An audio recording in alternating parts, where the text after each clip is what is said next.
natural, de estilo tan antinatural. Dulce corazón de terror fue culpable de mi ilusión. En la página web, en la página de YouTube. Ya, ahí le pones transmisión y le enseñas el resto. Transición dice. Sí, transición. Un poquito más acá, por favor. Ya, listo. Mijo, no tengo problema, tengo problemas acá. Tú sabes que yo soy talento de pantalla. ¿Cómo están? Muy buenas tardes, buenos días, bienvenidos. Soy Ronald Fernández y esto es Diálogo Abierto. Como todos los días tenemos invitados interesantes y estamos conversando acerca de las propuestas, conversando con los candidatos. El día de hoy nos acompaña el señor Frankie, el ingeniero Frankie Samaniego. Abogado no más. Ok, qué gusto, muy buenos días, bienvenido. Ronald, muchísimas gracias a quienes se sintonizan y siguen la radio. Muchísimas gracias por la invitación y un fuerte abrazo. Bueno, ante todo agradecerle por participar aquí en este programa Diálogo Abierto y conocer un poquito de quién es Frankie Samaniego, de dónde nace. Bueno, yo soy abogado, soy padre de familia primero, tengo 2 hijos preciosos y vivo en el sur de Quito, en el sector del calzado, en los barrios populares. He estudiado Derecho, como les decía, soy abogado, he trabajado con las organizaciones sociales desde hace mucho tiempo atrás, vengo, ya será una trayectoria de unos 30 años, y como anécdota siempre les cuento que empecé a los 21 años, cuando estaba recién en la universidad estudiando Derecho en la Universidad Central. Empecé como gerente de una cooperativa de vivienda en el sur de Quito. Y al final terminé siendo el coordinador de todas las cooperativas del IES en el sector del sur de Quito, allá en Ajaví. Así es que una trayectoria de muchos años, siempre junto con la gente, caminando en los mercados, con las organizaciones sociales, con los barrios. Hay algunos temas desde el sur de Quito que hemos venido impulsando, pero te digo, la pasión, estar caminando con la gente, siempre conectado con las preocupaciones de nuestros compañeros y compañeras y fundamentalmente tratando de aportar con un granito de arena. Desde la Asamblea Nacional, hace un año atrás, me tocó participar por la Revolución Ciudadana. Y ahora que el movimiento Luisa González, nuestra compañera Luisa González y Diego Borja han planteado la posibilidad de que yo esté en la lista nacional. Felicidades. Bueno, a ver, para conocer un poquito, candidato a asambleísta por la lista nacional en el 5º puesto. En el 5º puesto, nacional. Nacional. Ahora me toca viajar, estuve recién en Guaranda, nos recibieron, o sea, me sorprende realmente. Estuve en Cotopaxi también, en Tungurahua, en Otavalo, estuvimos con Luisa González en el lanzamiento de la campaña en el Parque de los Ponchos, y ese parque estuvo a reventar y la gente muy cariñosa y muy cercana. Ay, qué chévere, o sea, ¿cómo fue esa acogida? Bueno, te digo que una agenda bien chévere, llegué a un medio de comunicación digital, de ahí con una batucada caminamos hasta el parque de los Ponchos saludando a la gente y la verdad se siente el cariño. Se siente el cariño, pero también el requerimiento firme y fuerte de la gente, ¿no? La gente quiere que cuando uno va le hable de inseguridad, de cómo resolvemos el problema de la inseguridad, cómo resolvemos los problemas de trabajo. Este momento recién tuvimos la posibilidad de venir desde el sur de Quito. Nos juntamos con adultos mayores, un grupo de adultos mayores con quienes estábamos conversando y veníamos, como se llama, levantando las inquietudes. Conversamos en esta interacción, levantamos temas sobre la cuestión de resolver el problema de la salud para las personas adultas mayores, la importancia que tiene que darle el Estado luego de que ellos han brindado toda una vida al país. Y este momento, yo les decía un parangón, les decía, tenemos una nueva pandemia. La pandemia del COVID nos encerró, ¿no es cierto? Para evitar que te contagies y todo eso. Hoy la pandemia de la inseguridad también nos está encerrando. Tú llegas del trabajo a la casa, luego te quedas encerrado con todas las rejas y seguridades que te puedes dar. Y lo otro es que el COVID mató a mucha gente, la inseguridad lo está haciendo y lo que no podemos hacer es normalizar esta situación. Sí. Bueno, hablemos de las propuestas. ¿Cuáles son las propuestas de Frankie Samaniego si llega a ser asambleísta del Ecuador? Bueno, yo te digo que en este año en la Asamblea Nacional hemos estado trabajando en temas sumamente importantes que me apasionan. Bueno, primero, el primer elemento es que nosotros en la Asamblea Nacional legislamos y fiscalizamos, así es que eso hay que poner como primer punto de partida. El segundo, en los temas de legislación, soy el asambleísta que estoy entre los 3 primeros asambleístas de la Asamblea Nacional en proyectos de ley que se han presentado. Presentamos 14 proyectos de ley ligados al trabajo autónomo y al comerciante minorista, una reforma a la ley que fue aprobada hace 2 años atrás aproximadamente, en virtud de la cual seguimos peleando por algo que nos parece a nosotros que es una reivindicación, que es el tema de la seguridad social para los comerciantes y los trabajadores autónomos. Ahora mismo vamos a tener en los próximos días reuniones con representantes del trabajo autónomo de Quito, de Pichincha y a nivel nacional, porque es un tema que ya fue incluido en la ley anterior, en donde se le dispone al IES que haga, por ejemplo, un estudio actuarial para ver cómo se va a desarrollar el tema de la propuesta de trabajo del seguro social para el trabajador autónomo. Lo otro... ¿Cuál sería? Ahí viene un tema y algo que me gustaría preguntarte. Mucho se habla en las calles de que en la Asamblea se generan leyes, pero no procesos. Y eso es un gran déficit porque salen a las calles las leyes, se socializan las leyes, pero no existen los procesos. ¿Por qué no existen procesos? Bueno, yo te digo, a ver, en la Asamblea Nacional existen asambleístas y existen asambleístas. Hay asambleístas que ya, y ustedes pregúntenles, ¿no? Ya cuando vayan por las calles, pregúntenle, ¿usted cómo votó en la ley para la reforma del Código de Trabajo y fomentar el trabajo juvenil? Pregúntenles. ¿Cuántas abstenciones han tenido muchos de los asambleístas oficialistas? ¿Y cuándo han apoyado una ley que no sea una que haya presentado el gobierno, de las que ustedes ya saben cómo son? En todo caso, ¿cómo votaron en los procesos de fiscalización en la Asamblea Nacional? Miren cómo está la inseguridad. O sea, si un funcionario no cumple con su trabajo, ¿qué es lo que toca hacer? ¿Qué es lo que hace un empresario privado? Lo coge y lo separa. La ministra Palencia no ha tenido la solvencia ni el conocimiento suficiente para enfrentar el tema de la inseguridad. Y ahí, por ejemplo, te doy un dato que les venía dando hoy día a nuestros compañeros adultos mayores en el sur de Quito, en el Calzado. Y les decía, ¿ustedes saben cuánto representa los 3 puntos del IVA que el gobierno nos subió? Bueno, además, que es una de las primeras mentiras que nos planteó el candidato presidente. Cuando era candidato decía que no va a subir impuestos. Lo primero que hizo es subirnos el IVA, entre otras cosas. En todo caso, de una investigación que realicé en la Asamblea Nacional, nos representa aproximadamente $1.200 millones. $1.200 millones que el presidente dijo que se iban a invertir en seguridad. Fue el viceministro de Seguridad a la Asamblea Nacional y le pregunté, ¿cuánto han invertido en seguridad? Entonces me dice 40 millones en seguridad interna y 30 millones en seguridad nacional. ¿Y dónde está el resto de los $1.200 millones que nos dejó el IVA? En todo caso, te digo que ahí en la Asamblea Nacional faltan procesos. Te voy a poner un ejemplo. ¿Cómo trabajamos nosotros? Recién presentamos un proyecto para los guardaparques. Entonces, los guardaparques a nivel nacional no tienen una ley. Tú tienes una ley. ¿Existen guardaparques? Claro, son ¿Cuántos guardaparques? 676 guardaparques a nivel nacional, la mayoría en Galápagos y el resto distribuidos en todas las áreas protegidas. Estos compañeros trabajan 20 días, 24 días, 30 días en el mes metidos en las áreas de reserva y hacen de guardias, hacen de mecánicos, hacen de guías, hacen de salvavidas, hacen de todo. Y nadie se ha puesto a pensar en los guardaparques. ¿Cómo construimos nosotros una ley? Y ahí encajo con lo que tú planteabas, los procesos. Nosotros tomamos contacto con los guardaparques porque ya notamos esta problemática, principalmente por la protección de las áreas, ¿no es cierto?, de las áreas de reserva, que es un tema sumamente importante. Ahora que no teníamos luz, ¿qué tenemos que hacer?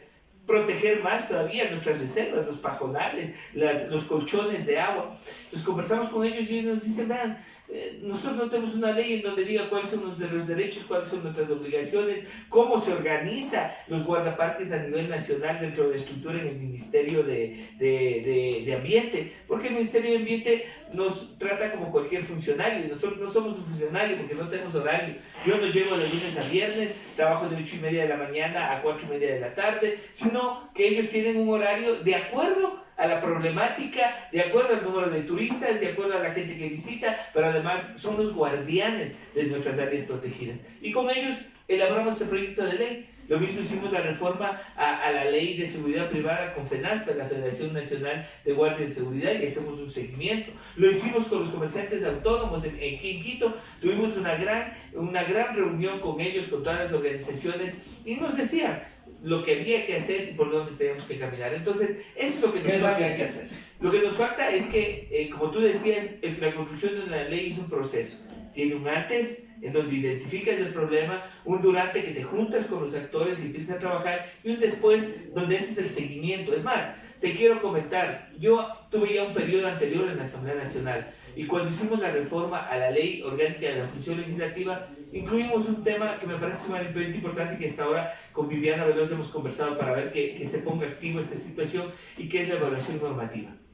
En el Ecuador hay un montón de leyes, hay leyes para todo, pero con el tema de la evaluación normativa, porque yo creo que hay que reformar una ley, y yo, como tengo potestad de iniciativa legislativa, recojo las firmas y ingreso el proyecto. Pero ¿qué pasa con la parte técnica ya desde la Asamblea Nacional? Porque la codificación de la ley es una cosa, pero la evaluación es otra. ¿Qué ha pasado con esas leyes que la Asamblea Nacional ha emitido? ¿Cuáles son las que ya deberían archivarse, buscarse el proceso? ¿Cuáles deben codificarse? Porque existen muchas normas en relación a un solo tema. O sea, y hay que codificarlas. En torno al tema del Código de Trabajo, tenemos el tema, recientemente aprobamos ¿Cuáles son las leyes que se deberían reformar?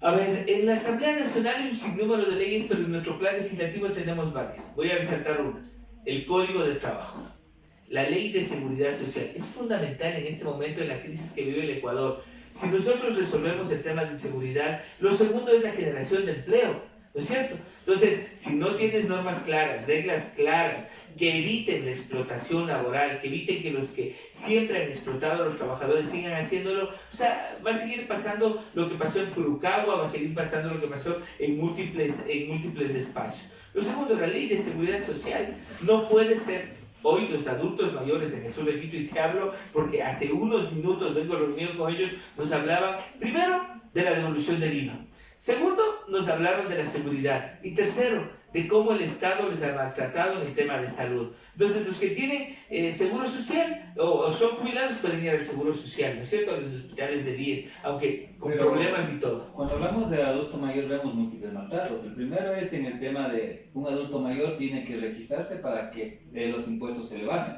Un adulto mayor, muchos de ellos ya no conocen el impuesto a la renta, todo eso. Y la devolución del IVA, que es un tema... Todo eso hay que registrarse. Pero yo he visto personas que ya están en los 80 años y todavía no se registran, y las casas siguen pagando como el impuesto normal. ¿Por qué? Porque les obligan a que ellos tienen que registrarse, y muchas personas de ellos viven solos, no tienen quien les ayude.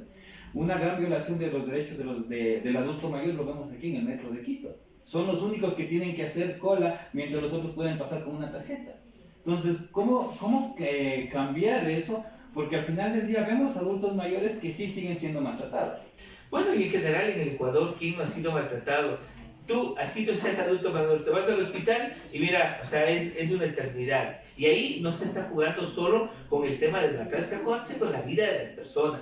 Los adultos mayores tienen un espacio, y ahí te quería comentar, si bien yo te estoy hablando del tema legislativo, pero hay 3 excelentes noticias que le estamos trasladando a la ciudadanía. Luisa González y Diego Borja han hecho 3 propuestas fundamentales en 3 planes que tienen presupuesto, que tienen índices en virtud de los cuales se mide la eficiencia, y lo otro también cómo se lo va a hacer y en qué tiempo. Entonces, tú tienes primero, el primer problema que tenemos que enfrentar es el de la seguridad, el Plan Protege. Entonces, el Plan Protege te dice, tenemos que incorporar 20.000 policías, parece algo de lógica, pero los 8 últimos años, nada de lo que parece de lógica se ha hecho. 20.000 policías y militares para que ayuden a enfrentar la inseguridad. Y ahí te pongo un ejemplo. En la Asamblea Nacional nosotros hicimos un proceso de fiscalización a la ministra del Interior. Y la ministra del Interior, ¿qué nos decía? Estamos en el plan Escuela Segura. Luego de eso, A los minutos comparece la ministra de Educación y me da la oportunidad de preguntarle que nos cuente cómo marcha el plan Escuela Segura. ¿Te acuerdas que el momento que entraban a clases dijeron que van a proteger a todos los estudiantes para que no haya problemas, inseguridad por las muertes, los sicariatos y además cómo los captan o los cooptan a los estudiantes, a los niños, a los grupos de delincuencia organizada? La ministra de Educación llega y dice, le pregunto, ¿cómo está marchando, cómo se ha implementado el plan Escuela Segura? Y ella me dice, muy bien, hemos articulado, pero tenemos un grave problema. No hay efectivos y no hay policías para tantas escuelas, para tantos colegios a nivel nacional, o por lo menos a nivel sierra cuando empezábamos clases. Entonces yo digo, por lo menos pónganse de acuerdo. O sea, este gobierno no tiene ni la capacidad de que sus ministros puedan conversar para saber qué respuestas le van a llevar a la ciudadanía, porque cuando van a la Asamblea Nacional no me van a dar respuestas a mí, le van a dar respuestas al pueblo ecuatoriano. Sí, efectivamente. Cuando planteamos propuestas, cuando planteamos leyes, ¿de dónde sale el presupuesto? Fácil, fácil. Te digo, este momento, y te puse el ejemplo de los 3 puntos del IVA, $1.200 millones. La Asamblea Nacional... Pero eso implica que sale del mismo pueblo, o sea... Sí, pero yo te digo, digo, a ver, hay algunas propuestas. Te digo de dónde salen los recursos. Los recursos han estado ahí, siguen estando ahí. El problema es la eficiencia y el problema es la incapacidad que ha tenido este gobierno y los 2 últimos gobiernos de poder ejecutar los presupuestos. Entonces, supongamos que por la crisis se estalló la crisis de inseguridad, ya se resolvió los 3 puntos del IVA, que son adicionales. Te estoy contando cuánto han invertido en seguridad. 40 millones en seguridad interna, 30 millones en defensa nacional, de $1.200 millones. Entonces, si tú tienes ingresos, inclusive, recuerda tú que este gobierno y los 3 últimos gobiernos han sido los que más se han endeudado con el Fondo Monetario Internacional. $1.000 millones llegaron, apenas firmaron la carta, que todo fue un secreto, nadie sabía. Es más, hay solo un paréntesis. El presidente viene y nos dice, para resolver el problema de inseguridad, 3 puntos más al IVA. Lo que no nos contó, que fue un acuerdo, está dentro del acuerdo con el Fondo Monetario Internacional. Lo que no nos contó es que iba a haber una restricción en el tema de remuneraciones en el sector público.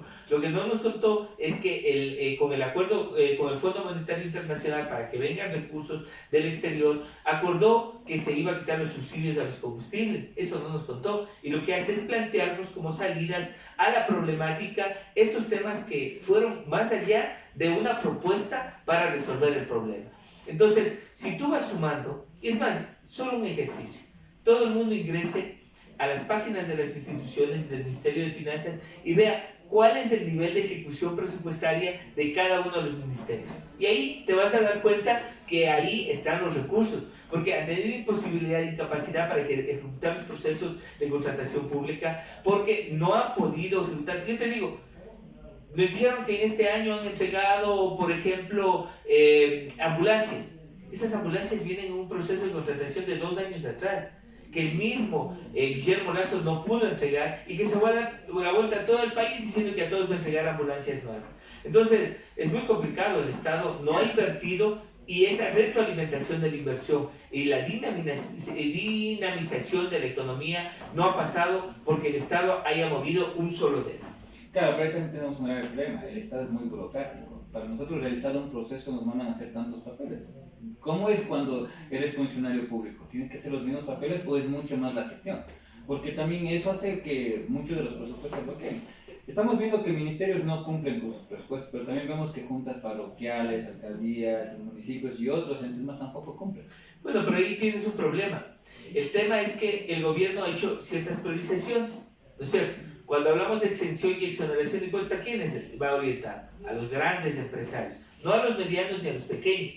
Nosotros, con Luisa González, en el plan Impulsa, estamos determinando, por ejemplo, tiene que bajarse el IVA nuevamente al 12%, porque no nos pueden seguir asfixiando. Tiene que... Por ahí hay un planteamiento de bajar el IVA al 10%. Bueno, nosotros estamos al 12% porque los recursos que el Estado necesita para hacer inversión están ahí, como te digo, en el plan Impulsa, Genera y Protege. Tenemos inclusive los presupuestos y de dónde va a salir la plata. Entonces, tienes tú la imposibilidad de avanzar en el tema de la ejecución de presupuestos y tienes tú la imposibilidad de ir generando bienestar. Entonces, este gobierno, los 3 últimos gobiernos, el uno que respondió a los banqueros, respondiendo a la banca. ¿Quiénes son los que menos han perdido en el Ecuador y los que más ingresos han tenido? La banca. En este nuevo gobierno, que representa a los grandes empresarios de los grandes capitales, ¿quiénes siguen ganando? ¿Quiénes siguen haciendo negocios en el Ecuador? Es este gobierno, es sus familiares. Miren las denuncias que existen por todo lado. El gobierno y sus parientes haciendo los grandes negocios en el Ecuador, de las barcazas, de los desayunos infantiles, etcétera, etcétera, etcétera. Entonces, cuando tú tienes una priorización de la política pública de los recursos, descuidas lo que a la ciudadanía y a las grandes mayores les interesa. A la gente le interesa que le resuelvas el tema de seguridad, que los hospitales y la salud sea adecuada. El tema de la educación, mira, no puede ser que con toda esa problemática que el gobierno ha montado, tiene una reducción de presupuesto del 30%. Y eso implica que miles de niños y estudiantes no vayan a las unidades educativas. ¿Y qué es lo que hacemos? Fomentar ese caldo de cultivo para los grupos de delincuencia organizada, y esto se convierte en un círculo vicioso. Entonces el círculo hay que romperlo por algún lado. Si tú das educación, si tú das salud, si generas empleo, si lo que haces es invertir. Ayer en una radio de Malchiguí me decía, pero nosotros somos productores, ¿qué es lo que va a hacer Luis González? Mira, tenemos claro el camino. Hemos presentado en la Asamblea Nacional una ley de incentivo y de salvaguardia económica para los agricultores, que es la condonación de deudas de hasta $10,000 para que ellos por lo menos no sean asfixiados en este momento. $10,000 que para los grandes capitales no significa nada, pero para un agricultor es mucha plata y que le va a permitir generar nuevamente, ya no estar en la central de riesgos, pedir préstamos, no estar como deudor del Estado, y hay muchos temas colaterales que le van a permitir desarrollar de mejor manera su actividad. ¿Y eso qué significa? Incorporarse en el grupo económicamente activo con todo el potencial respectivo y con el apoyo que el Estado tiene que dar. Mencionaste algo muy interesante, la banca nunca ha perdido. Bueno, vemos que en muchos años la banca nunca ha perdido, la banca es la que más se ha logrado. Hemos visto y hemos conocido que hay muchos bancos que quieren ingresar, pero la asociación de bancos, grupos organizados, y alguien me preguntaba alguna vez, ¿en dónde no hay mafias? Eso es lo que impide que también el país progrese. ¿Cómo coartar estos temas? ¿Cómo impedir que se sigan haciendo grupos organizados de mafias legalizadas, podría decirlo? Porque son grupos que se organizan y dicen, la asociación de bancos aquí no entra más si no es bajo este interés, y no permiten los ingresos de otros bancos que pueden que pueden dar créditos a menos interés. Y lo mismo pasa en los temas de salud, lo mismo vemos que pasa en los temas de educación, porque se organizan y coartan, digamos así, el derecho a la libre expresión de otras personas que pueden hacerlo bajo menos costos. ¿Qué podemos hacer? ¿Cómo coartamos eso? Tres problemas fundamentales. Primero, una banca que, como tú dices, asfixia no solo a los otros banqueros, sino asfixia al pueblo ecuatoriano. Mira cuál es la tasa de interés que venimos pagando en este momento, que ni siquiera en Estados Unidos existe esta tasa de interés con la que a nosotros en los préstamos de consumo nos graban. El segundo tema, el lavado de activos.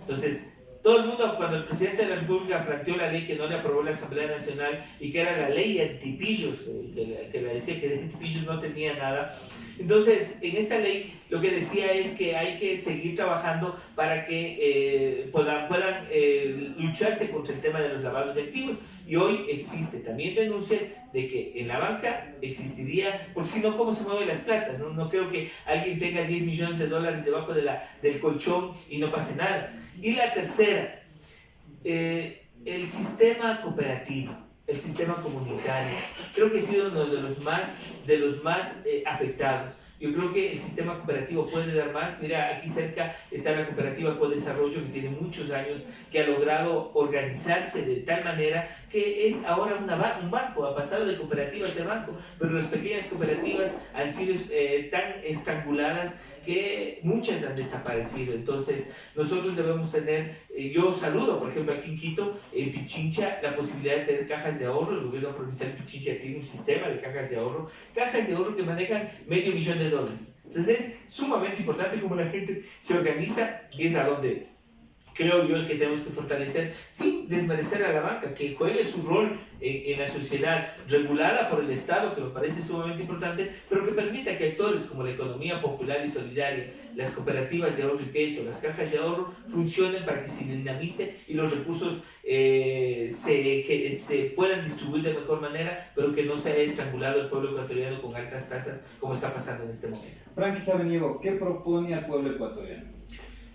Bueno, todo el mundo les viene a hablar de que hay que resolver el tema de seguridad, todo el mundo tiene que ver que les viene a hablar que tenemos que resolver el tema del trabajo, todo el mundo les propone que tenemos que resolver los temas de salud y educación. Yo les propongo que hagamos una gran minga a nivel nacional, porque juntos a Luisa González, a Diego Borja, vamos a poder enfrentar estos temas. Solos es imposible. Entonces la gente organizándose comunitariamente, la policía jugando su rol, la fiscalía, mira, y aquí me hace acordar de un tema que me preguntaban el día de ayer, cómo la fiscalía no cumple con su trabajo de investigación, porque además el fiscal es el dueño de la investigación, la policía cumple su trabajo, detiene al delincuente y dicen los jueces no son, no, es la fiscalía y posteriormente los jueces también, que muchos lo cumplen con su tarea.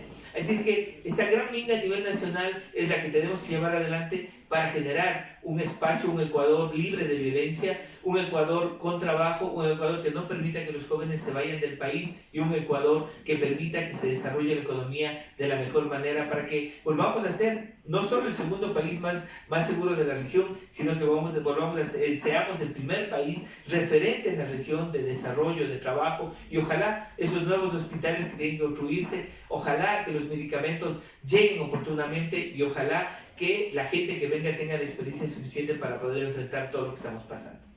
Bueno, te agradezco, Frankie, por venirnos a acompañar este día, por conocer un poco más de tus propuestas, de saber de lo que estás pensando, quieres hacer para el país. ¿Cuál es el camino que vas a tomar de aquí en adelante? Bueno, vamos a la Asamblea Nacional. Yo regreso el 10 de febrero. A todos quienes quieran visitarnos en la Asamblea, cordialmente invitados. El día de hoy nos vamos a reunir también con compañeros de la zona sur, nos vamos a reunir con los prestadores externos de los hospitales y del sistema de salud, a quienes realmente este gobierno le ha llevado a una situación tan crítica, sin remuneraciones. Yo te digo, el otro día fui a hacer una inspección, una fiscalización en el Hospital del Sur, y los guardias con el temor del caso me cogieron afuera y me dijeron, vean, 5 meses nos han pagado el sueldo, un salario básico que lleva la comida a una familia, y que 5 meses no le paguen, eso no puede suceder. Así es que con ellos, con ustedes de la mano, a seguir caminando. Junto a Luisa González vamos a revivir al país.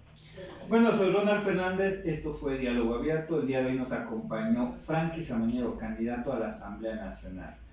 Esperamos que ustedes nos den like, compartan, comenten, también déjenos sus comentarios, déjenme su opinión acerca de lo que piensan de los candidatos y qué es lo que pueden hacer.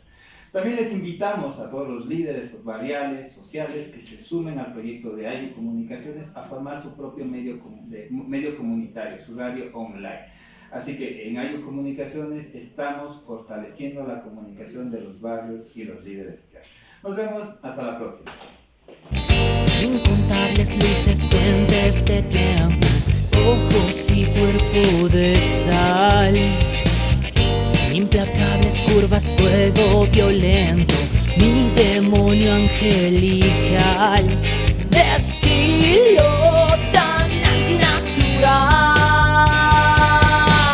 Dulce corazón de terror, fue culpable de mi ilusión.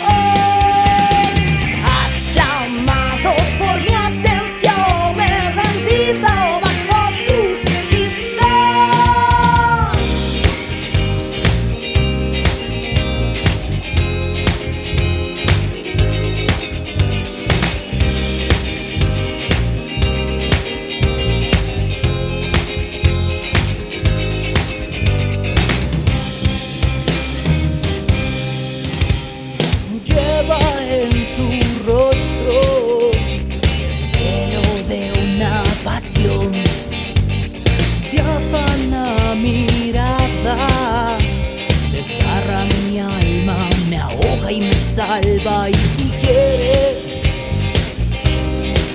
solo si quieres, y si quieres, podría causar